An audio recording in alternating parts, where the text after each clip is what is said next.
Uribarri Ganboako urtegian gaude. Gasteiz eta Bilbo inguruak urez hornitzen ditu eta bertan kokatzen dira landa eta garaio hondartza mitikoak.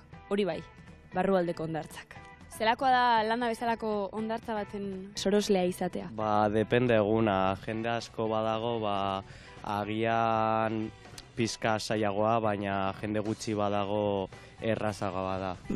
Oso lasaia. Dauka zer ikusirik hondartzarekin eta piztinarekin. Claro, hemen ez daude olatuak, baina badaude korronteak, ez da?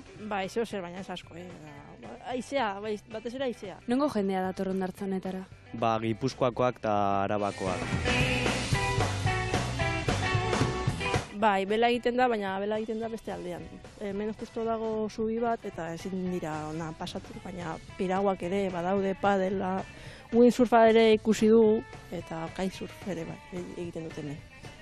Baina, buzeatu ezin da buzeatu, zeren urak ez dira guztiz gardenak, bai? Ni buzeatzen dut. Udan ez da ezer ikusten, baina neguan bai. Alga, mikroalga, goian geratzen da, hotza egiten badu, ondora doa, eta horrekin hobeto ikusi alduzu. Aisialdirako inguru paregabea da, bizikletan ibiltzeko eta paseatzeko.